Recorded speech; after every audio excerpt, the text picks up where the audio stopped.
quels sont les points pivots de richesse, notamment sur le marché de la crypto-monnaie en plein bull run. C'est pour ça que je voulais faire une vidéo là-dessus. Donc, je vais détailler en plusieurs points les différents niveaux de richesse qu'on peut s'attendre en crypto et surtout le point psychologique. Si ça vous intéresse de comprendre toute la psychologie autour de l'argent, pas du trading, pas des investissements, mais plus autour de l'argent global, comment est apparu l'argent, son histoire, etc. Je vous mets en description mon livre qui est sorti il y a maintenant 3 ans. Je crois que du coup, il y a eu plus de quelques milliers de ventes. Et tous les retours sont extrêmement positifs. Il y a 114 avis, je crois. Enfin bref, n'hésitez pas à checker directement en description si ça vous intéresse ou même pour faire un petit cadeau. Je fais rarement la promo, donc j'en profite un petit peu.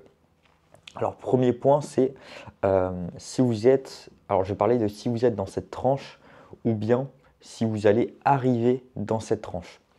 Donc, si vous êtes dans la tranche 0 à 10 000 euros de patrimoine en crypto, là-dessus, je vous incite fortement à, pour mettre des termes exacts, on va dire charbonner, farmer, faire tous les trucs hyper chiants à faire. Tout ce qui est parrainage, lien d'affiliation, essayer de participer à plein de quêtes pour les airdrops, etc. Donc il y a plein de choses à faire et en fait rien qu'avec le parrainage, moi j'avais commencé comme ça il y a 5-6 ans même. Le parrainage bancaire en fait c'est tout simple, hein. Vous avez, sans citer parce que je ne connais pas actuellement ce qui se fait, tout ce qui est Boursorama Banque, il y a eu Trade Republic pas mal. Donc toutes ces banques classiques où vous parrainez une personne, cette personne ouvre un compte, fait éventuellement un dépôt, vous gagnez entre 50, 100, 200 euros. Eh bien, tout ça, vous pouvez le faire d'un point de vue classique, mais vous pouvez également le faire pour toutes les plateformes crypto, plateformes Web3, les exchanges centralisés généralement, et ceux qui ont un bel historique ou alors ceux qui ont levé beaucoup d'argent, parce que ça veut dire qu'ils ont beaucoup à dépenser en marketing. Et le marketing, donc je vous parle de ça parce que du coup, je suis un builder Web3, j'ai cofondé une grosse boîte tech et je me déplace sur tous les événements crypto. Et quand je me déplace, je vois quel projet dépense combien en marketing, etc. Parce qu'on les voit sur des stands, on les voit dépenser. Et quand une société commence à dépenser du marketing, eh bien, elle va faire des incitations financières pour avoir plus de clients. Donc au lieu de faire de la publicité, ou alors elle va combiner les deux, peut-être publicité et incitation financière en donnant des bonus d'inscription, des bonus sur le volume tradé, etc. Donc vraiment, poncer à fond, charbonner à fond sur le parrainage. Voilà, moi à l'époque, bon, j'étais pas hyper régulier, mais même si on prend le plus bas, donc un parrainage qui peut rapporter 50 euros, allez, vous en faites 10 par mois, ça fait quand même 500 euros en étant étudiant. Enfin, c'est énorme, 500 euros qui peuvent être investis. Donc c'est quand même énorme. Et surtout à ne pas négliger, où toutes les banques classiques le font, les banques crypto vont le faire, mais pas constamment et à des périodes données, notamment en bull run. Donc là, pour l'année 2025, ça risque d'être explosif et on risque d'avoir des promotions à droite à gauche. Donc n'hésitez pas à envoyer de partout. Même envoyez-moi un lien, moi je m'inscris, ça me prend 2 minutes. Et si vous pouvez en bénéficier, tant mieux. Mais vraiment, c'est le meilleur truc pour commencer à faire ses premiers milliers. Parce que voilà, comme je vous ai dit, vous en faites 10 personnes, vous avez 500 euros. Vous en faites 20 le mois d'après, vous avez 1000 euros. Donc vous faites ça x 10. Donc certes, ça va prendre du temps, sur un an peut-être, mais vous allez arriver à vos 5-10 000 euros d'investissement. Et il n'y a que de cette façon où on peut vraiment commencer à exploser parce que c'est des revenus vraiment énormes. Parce qu'il y a aussi une asymétrie de à quel moment je le fais, est-ce qu'on est dans le bon timing, etc. Et sur 2025, on est dans le bon timing parce qu'il y a déjà des boîtes qui commencent à le faire. Pour en citer quelques-unes, l'année dernière, il y a eu Trade Republic, cette année, il y a eu Deblock qui dépense pas mal, BitGet aussi. Donc toutes ces sociétés qui dépensent pour attirer des clients, eux, ça leur permet de booster leur KPI, donc leurs indicateurs de performance, etc. Donc n'hésitez pas à charbonner tout ça. Ensuite, pour arriver à le step au-dessus, donc entre 10 000 et 50 000 euros, là, je pense que tout va se jouer à des airdrops. Donc les airdrops, c'est pas non plus, on ne part pas de zéro. Un airdrop, pour mettre une définition en crypto, c'est une distribution gratuite de crypto-monnaie. Pourquoi gratuite? Parce qu'en fait, alors déjà, la plupart des tokens, c'est de l'impression à billets, donc on les imprime à partir de rien. Et surtout que, pareil que le système précédent, sauf que là, c'est en token, en crypto, eh bien, les projets vont distribuer des crypto-monnaies pour inciter les personnes à faire des tâches sur leur protocole. Faut vraiment le voir d'un point de vue global où, oui, les projets dépensent de l'argent, c'est de l'argent de leur poche, même si c'est les tokens qu'ils ont, c'est de l'argent de leur poche. Peut-être qu'ils ne vont pas en gagner, c'est un peu le but des startups. Hein. D'ailleurs, sur cette chaîne, je parle beaucoup de startups. Je vous mets un lien en description, je fais la petite pub aussi, mon club Business Angel qui est pour l'instant gratuit. Il y a 250 personnes où je présente des opportunités d'investissement startup, crypto éventuellement et d'autres. Mais du coup, ces projets qui dépensent, oui, ils perdent de l'argent, mais en fait, ils perdent de l'argent dans un but précis parce qu'il y a une stratégie globale. Moi, je suis en plein dedans pour la société avec laquelle je suis à temps plein, où en gros, peut-être qu'on va dépenser du marketing pour avoir un maximum d'utilisateurs. Et ces utilisateurs-là, en fait, ils vont booster nos indicateurs de performance. Et si on souhaite lever des fonds, par exemple, au lieu d'aller voir un fonds d'investissement et lui dire, voilà, on veut faire ça sur le marché, ça, en fait, on lui dit, voilà, on a déjà ce produit, on a 10 000 clients qui l'utilisent, qui font tant de volume. Alors certes, ces clients, on les a incentive de façon monétaire en leur donnant de l'argent pour qu'ils viennent sur notre plateforme. Mais derrière, nous, ça nous permet peut-être de lever plus de fonds. Ou alors, ça nous permet d'arriver à un stade de maturité suffisante avec une base d'utilisateurs qui vont continuer d'utiliser le service sans incitation financière. Et derrière, on va pouvoir passer à l'équilibre, faire du chiffre d'affaires, etc. Donc il y a vraiment une dimension très globale là-dedans. Et ce qu'il faut comprendre, c'est qu'il y a des timings pour les sociétés qui dépensent de l'argent et il faut les choper. Donc que ce soit pour la partie parrainage, affiliation, ok, mais pour la partie airdrop et les airdrops, il y a beaucoup de choses à mettre en place. Restez pas sur des trucs simples. Alors oui, il y a toutes les quêtes gratuites, etc. Mais commencez à mettre en place des techniques. Alors pareil, je ne vais pas tout détailler là et puis c'est pas forcément mon taf, mais stratégie de multi-wallet, stratégie de multi-chain. Donc c'est-à-dire que s'il y a l'airdrop, je ne sais plus sur lesquels j'ai fait, mais par exemple Scroll, l'airdrop Scroll. En fait, moi, j'ai tout le temps 10 wallets en ma possession où je fais des choses manuellement. Donc, j'ai peut-être déposé des Ethereum, je les ai bridgés. Ensuite, sur des dApp, sur Scroll, eh bien, j'ai déposé, j'ai fait du volume, j'ai apporté la liquidité. Ça, je l'ai fait 10 fois à la main, mais j'ai aussi 10 autres wallets qui tournent en automatique, où c'est un mec qui gère ça, en échange d'une rémunération. Mais voilà, ça me permet de multiplier on va dire les sources de potentiel airdrop quand ça va payer. Bien sûr, on n'est jamais sûr en avance de combien ça peut payer. Moi, aujourd'hui, j'en fais beaucoup moins, ou alors je fais en automatique parce que, vu mon capital, c'est pas forcément intéressant de gagner quelques centaines, quelques milliers. Mais bon, gagner juste 500 $ fois 10 wallets, ça fait quand même des grosses sommes. Donc, vraiment, pour passer de 10 000 à 50 000 avec des airdrops, c'est le cas. Malheureusement, il faut quand même les mettre en place généralement en bear market, mais il y aura toujours des opportunités à faire. Donc voilà, dans cette catégorie aussi pour finir, on peut faire des sous-narratifs du style des shitcoins, des memecoins, etc. Mais dites-vous, il faut rester très peu de temps. Et quand c'est hyper hypé, tout le monde veut rentrer, il faut sortir. De toute façon, tout le monde va faire son expérience. On a toujours envie de rester dans le projet éternellement parce qu'il y a une hype énorme. Mais c'est quand il y a une hype énorme qu'il faut sortir. Ensuite, la case des 50K ou 300K, bien là, je pense qu'on commence à rentrer dans une stratégie où on veut sécuriser d'une certaine façon et on va, entre guillemets, swing trade sur des plus grosses capitalisations. Donc si on a 200K, on va peut-être pas avoir 180K en altcoin dans le top 500. On va peut-être avoir une petite partie en Bitcoin, Ethereum, Solana et le reste faire comme ce qu'on a fait avant, donc continuer les airdrops, etc. En étant dans des sous-narratifs, mais avec une partie quand même moyen terme, swing trading, où on va réduire le risque et même si un jour on a moins 50% sur le Bitcoin et que tout le reste moins 90%, au moins cette partie Bitcoin, peut-être qu'elle reste un petit peu et on ne recommence pas tout à zéro. Parce que pour commencer à zéro, il faut avoir très faim et c'est très dur. Ensuite, la partie 300K 1M, là, on est dans une phase un peu ennuyante où on ne voit pas trop que ça monte parce qu'on a réduit le risque. On ne voit pas trop que ça baisse, donc ça amortit pas mal. Et on peut rester dans cette catégorie, donc 300K 1 million, pendant plusieurs mois, plusieurs années. Donc c'est un peu la partie vraiment très chiante où avec 300K, ok, je suis passé au step supérieur, je me sens un peu riche, mais j'ai toujours pas un M, donc je me sens pas hyper libre. Donc voilà, on est un peu le cul entre deux chaises, putain, et pourtant c'est un gros range, hein, c'est 700K de différence. Mais c'est vraiment, plus on passe des paliers, et plus les ranges et la vision dont on a de ces sommes, ça change complètement. Il faut vraiment l'expérimenter pour comprendre.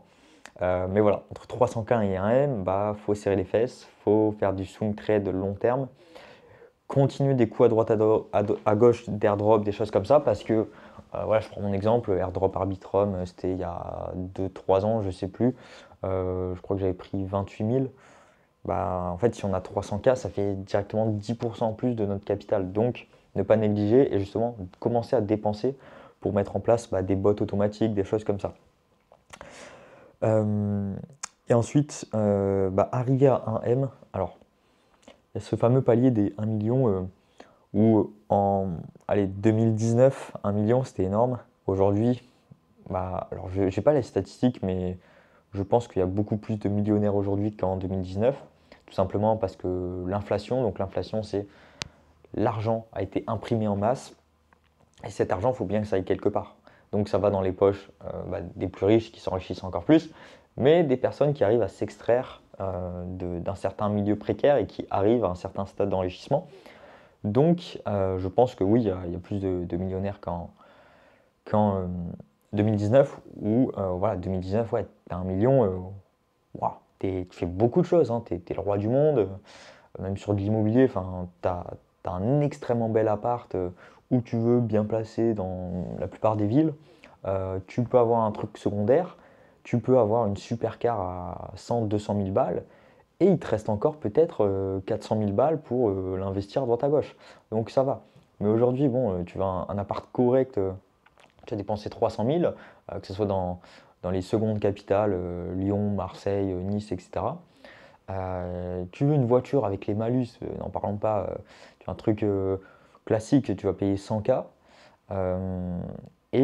Appart secondaire, bah, tu fais une croix, donc tu n'as plus qu'un seul appart. Et voilà, il te reste plus grand-chose. Donc aujourd'hui, le million, ça n'a rien à voir avec 2019.